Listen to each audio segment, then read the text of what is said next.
Bonjour à tous et bienvenue sur notre chaîne. La naissance d'un enfant est un miracle. C'est un moment suspendu dans le temps, une promesse d'avenir, le début d'un amour inconditionnel. Chaque parent rêve d'un bébé en parfaite santé, de 10 petits doigts et 10 petits orteils, d'un chemin de vie simple et sans embûches. Mais parfois, l'univers, dans son infinie complexité, dessine des destins bien plus extraordinaires. Il crée des êtres qui, dès leur premier souffle, définent nos définitions, bousculent nos certitudes et nous forcent à regarder au-delà des apparences. Ces enfants ne sont pas des anomalies ou des erreurs de la nature. Ce sont des messagers, des professeurs de vie dont le courage et la singularité ont le pouvoir de nous transformer. Aujourd'hui, nous n'allons pas simplement vous lister des cas médicaux. Nous allons vous raconter des histoires d'amour parental face à l'inconnu, des histoires de résilience face à des défis inimaginables et des histoires de sourires qui ont illuminé le monde entier. Préparez-vous à être touché, étonné et peut-être même à redéfinir votre perception de ce que signifie être normal. Voici les récits incroyables de 8 enfants absolument uniques. Numéro 8, Hong Kong, le garçon aux 30 et un doigt et orteil. Passons maintenant en Chine, à la rencontre du petit Hong Kong, un garçon dont la naissance a posé un défi médical et un immense espoir familial. Hong Kong est né avec une forme extrême de polydactylie, une malformation congénitale. Au lieu des 20 doigts et orteils habituels, il en possédait 31. 15 doigts et 16 orteils. Il avait 2 paumes à chaque main, mais aucun pouce opposable, ce qui rendait la préhension très compliquée. Cette condition n'était pas totalement une surprise pour la famille, car sa mère en était également atteinte, bien qu'à un degré bien moindre. Dès sa naissance, ses parents, Zhu Shanglin et son épouse, ont été confrontés à un dilemme déchirant. Ils aimaient leur fils plus que tout, mais ils savaient que cette particularité physique lui causerait d'immenses difficultés sociales et fonctionnelles. Déterminés à lui offrir la meilleure vie possible, ils ont lancé un appel à l'aide. Leur histoire a ému le pays. Des milliers de dons ont afflué pour financer la chirurgie complexe dont Hong Kong avait besoin. À l'âge d'1 an, il a été admis à l'hôpital et a subi une opération marathon de plusieurs heures.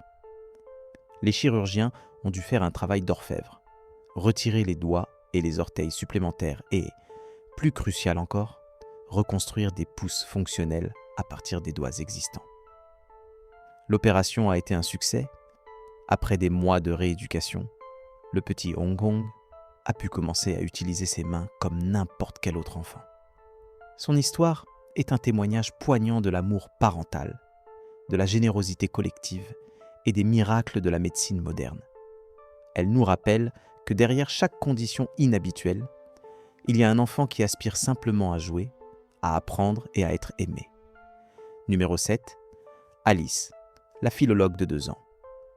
L'unicité ne se manifeste pas toujours par des traits physiques. Parfois, elle réside dans un esprit qui s'éveille plus tôt et plus brillamment que les autres. C'est le cas d'Alice, une petite fille brésilienne vivant à Londres, qui, à l'âge de 2 ans, est devenue une véritable célébrité sur Internet. Alors que la plupart des enfants de son âge maîtrisent à peine des mots comme papa, maman ou gâteau, Alice s'amusait à prononcer avec une clarté et une diction parfaite des mots d'une complexité déconcertante. Otorhinolaryngologiste, ophtalmologiste, proparoxyton. Sa mère, Morgana Seco, a commencé à poster des vidéos de ces moments, et le monde est resté bouche bée. Comment une si petite enfant pouvait-elle avoir une telle facilité de langage ? Ses parents expliquent qu'ils ont très tôt fait le choix de limiter son exposition aux écrans, télévision, téléphone, tablette, et de privilégier la lecture et l'interaction directe. Dès l'âge de 8 mois, Alice montrait un intérêt hors du commun pour les mots. À 1 an et 1 mois, elle formait déjà des phrases complexes. Ce qui est fascinant avec Alice, c'est la joie pure qu'elle prend à jouer avec le langage. Ce n'est pas un exercice forcé, c'est un jeu qu'elle initie souvent elle-même. Au-delà de l'exploit intellectuel, Alice nous interroge sur le développement de l'enfant et l'impact de notre environnement. Elle est la preuve vivante que le potentiel d'un jeune esprit, lorsqu'il est nourri de manière adéquate, est absolument sans limite. Numéro 6. Shahad Kumar, l'énigme du bébé à l'appétit insatiable. En Inde, dans l'état du Pendjab, les parents de la petite Chahat Kumar ont vu leur joie se transformer en une profonde anxiété. Née avec un poids tout à fait normal, Chahat a commencé, vers l'âge de 4 mois, à développer un appétit qui semblait n'avoir aucune fin. Son poids a grimpé en flèche de manière alarmante. À seulement 8 mois, elle pesait déjà 17 kilos, soit le poids moyen d'un enfant de 4 ans. Ses parents étaient désemparés. La petite fille réclamait constamment à manger, pleurant de manière inconsolable si on ne lui donnait pas de nourriture. Elle mangeait, selon sa mère, 4 fois plus qu'un enfant de son âge. Le cas de Chahat est devenu un véritable casse-tête médical. Les médecins locaux étaient perplexes. Ils suspectaient un trouble hormonal ou métabolique, mais chaque tentative de prélèvement sanguin se heurtait à un obstacle majeur. La peau de Chahat était devenue si épaisse et dure, à cause de l'excès de graisse, qu'il était presque impossible de trouver une veine. L'histoire de Chahat met en lumière le désarroi de parents face à une maladie non identifiée. Chaque jour est un combat, partagé entre l'amour pour leur enfant et la peur panique pour sa santé. Son surpoids extrême entraînait déjà des difficultés respiratoires et de sommeil. Leur quête pour un diagnostic et un traitement est un rappel poignant que pour de nombreuses familles, le parcours médical est un chemin long et semé d'incertitudes, où l'espoir reste le seul véritable guide. Numéro 5. Lali Singh, la déesse aux 2 visages. Nous voyageons à nouveau en Inde, dans un petit village rural, pour une histoire qui se situe à la croisée de la science médicale et de la croyance spirituelle. C'est ici qu'est née Lali Singh, une petite fille qui a stupéfié sa communauté et le monde entier. Lali était née avec une condition extrêmement rare appelée duplication crânio-faciale. Concrètement, elle avait un seul corps, mais 2 visages quasi complets sur une seule tête, 2 nez, 2 bouches et 4 yeux. Dans de nombreux endroits du monde, une telle naissance aurait été perçue comme une tragédie ou une malformation terrifiante. Mais dans son village, la réaction fut tout autre. Les habitants ont immédiatement vu en Lali la réincarnation de Durga, la déesse hindoue à plusieurs membres, une divinité puissante et vénérée. La maison de ses parents est devenue un lieu de pèlerinage. Des centaines de personnes venaient chaque jour pour la voir, lui faire des offrandes et recevoir sa bénédiction. Sur le plan médical, son cas était un miracle. Contrairement à la plupart des enfants nés avec cette condition, qui souffrent de graves complications, Lali était en parfaite santé. Elle pouvait boire le lait avec ses 2 bouches et cligner de ses 4 yeux simultanément. Elle menait, pour ses quelques semaines de vie, une existence normale. L'histoire de Lali est tragiquement courte. Elle est décédée d'une crise cardiaque à l'âge de 2 mois. Mais son passage sur Terre a laissé une marque indélébile. Elle nous force à nous interroger sur la perception. Là où la médecine voit une anomalie génétique, la foi voit une manifestation divine. Lali Singh, la petite fille aux 2 visages, a été aimée et célébrée. Non pas malgré sa différence, mais grâce à elle. Elle a été, pour son peuple, une déesse. Numéro 4.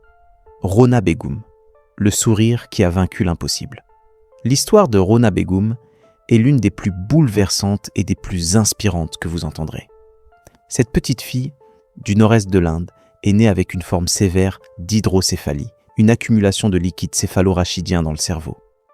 Cette condition a fait enfler sa tête jusqu'à des proportions inimaginables.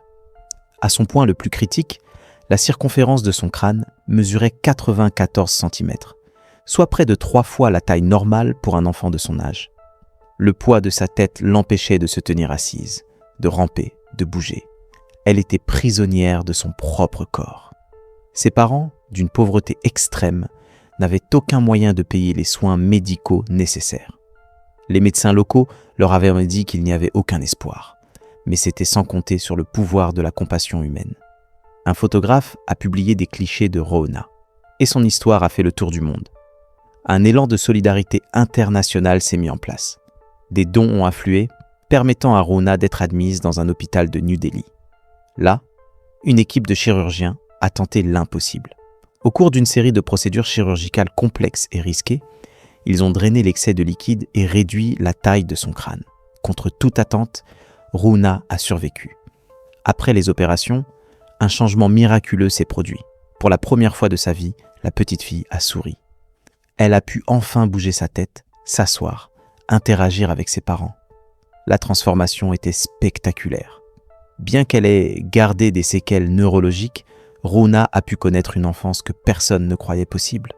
Son combat est un hymne à la vie, un symbole de la force d'une enfant et de la bonté qui peut émerger lorsque le monde décide d'unir ses forces. Numéro 3. Isla Kilpatrick Screeton, la petite guerrière au corps de personnes âgées. Imaginez une maladie si rare qu'une seule personne au monde en est atteinte. C'est la réalité d'Isla Kilpatrick Screeton, une adorable petite fille britannique. Isla était née avec une forme unique de dysplasie mandibulo-acrale, une mutation génétique qui provoque un vieillissement cellulaire accéléré. On la surnomme souvent la maladie de Benjamin Button. Dès sa naissance, les médecins savaient que quelque chose n'allait pas. À 2 ans, Isla avait l'apparence physique d'une personne beaucoup plus âgée. Elle ne pesait que 7 kilos, soit le poids d'un bébé de quelques mois. Elle souffre de problèmes cardiaques et respiratoires, et sa mobilité était limitée. Elle communique principalement par signes, mais si vous vous arrêtez à son dossier médical, vous passez à côté de l'essentiel, car Isla, malgré ses défis physiques, est une explosion de vie et de malice. Ses parents, Stacy et Kyle, partagent son quotidien et décrivent une petite fille incroyablement déterminée, expressive et pleine de joie. Elle adore jouer avec sa grande sœur, Paige, qui est sa plus grande protectrice et complice. Chaque jour pour Isla est une victoire. Chaque mot qu'elle apprend, chaque pas qu'elle fait avec son déambulateur est un triomphe. Sa famille ne se concentre pas sur ce qu'elle ne peut pas faire, mais célèbre tout ce qu'elle accomplit. Isla est une petite guerrière qui nous enseigne une leçon fondamentale.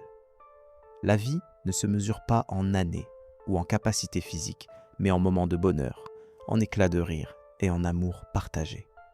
Elle est unique au monde, non seulement par sa maladie, mais surtout par son esprit indomptable. Numéro 2. Jackson Buell, le garçon miracle qui a appris au monde à aimer. Nous terminons avec l'histoire qui, peut-être plus que tout autre, incarne la force de l'esprit humain et la puissance de l'amour parental. Voici l'histoire de Jackson Buell, affectueusement surnommé Jackson Strong. Pendant la grossesse, les parents de Jackson, Brandon et Brittany, ont reçu la nouvelle la plus dévastatrice qui soit. Les médecins leur ont annoncé que leur fils souffrait de microhydranencephalie, une malformation cérébrale extrême. Il lui manquait près de 80% de son cerveau et de son crâne. Le pronostic était sans appel. Il ne survivrait probablement pas à la grossesse. S'il naissait, il ne vivrait que quelques heures, peut-être quelques jours. Les médecins leur ont conseillé d'interrompre la grossesse. Face à cette décision impossible, Brandon et Brittany ont fait un choix. Un choix basé sur la foi et l'amour. Ils ont décidé de donner une chance à leur fils, quelle que soit la durée de sa vie. Contre toute attente, Jackson est né. Et contre toute attente, il a survécu. Il a survécu aux premières heures, aux premiers jours, aux premières semaines. Chaque jour était un miracle. Jackson ne pouvait ni marcher, ni parler, mais il pouvait voir, entendre, et surtout, il pouvait aimer et être aimé. Il souriait à ses parents, il disait maman et papa. Il reconnaissait les voix, il aimait les câlins. Sa page Facebook, Jackson Strong, a rassemblé une communauté de millions de personnes touchées par son courage et la dévotion de ses parents. Jackson a défié la médecine et les pronostics pendant 5 ans. 5 années de joie, de défis, de leçons de vie et d'amour pur. Il s'est éteint en 2020, laissant derrière lui un héritage immense. Jackson Buell a prouvé que la valeur d'une vie ne se mesure pas par ses capacités intellectuelles ou physiques. Il a montré que le cerveau n'est pas le seul siège de la conscience et de l'amour. Il a appris au monde qu'il faut se battre pour chaque instant et chérir chaque souffle. Ses parents n'ont jamais regretté leur choix. Ils ont eu la chance de connaître pendant 5 ans un amour d'une profondeur que peu de gens expérimentent. Jackson n'était pas un garçon sans cerveau. Il était un garçon qui était tout cœur. Numéro 1. Sujet des abonnés. Dans un petit village isolé, 2 enfants naquirent avec des formes de tête inhabituelles. Conséquence d'une maladie rare que personne ne comprenait. Malgré les regards et la peur des autres, leurs parents ne cessèrent jamais de croire en un miracle. Chaque jour, ils portaient leurs enfants au soleil, espérant qu'un jour, la lumière leur redonnerait force et sourire. Les pleurs devinrent des murmures d'espoir, les larmes des prières silencieuses. Un médecin humanitaire arriva un matin, apportant avec lui la promesse d'un traitement. Ce jour-là, le village comprit que l'amour et la persévérance pouvaient défier la douleur et redonner vie à l'espérance. Ces histoires, à la fois bouleversantes et inspirantes, nous rappellent que la différence n'est pas une faiblesse, mais une forme de beauté. Chaque enfant évoqué ici porte en lui une leçon d'humanité, celle du courage, de l'amour inconditionnel et de la résilience. Derrière chaque particularité se cache un être lumineux qui, à sa manière, réinvente la notion même de normalité. Qu'ils fassent rire, réfléchir ou pleurer, ces enfants extraordinaires nous invitent à regarder la vie avec plus de tendresse et d'émerveillement. Car au fond, la véritable perfection réside peut-être simplement dans l'imperfection.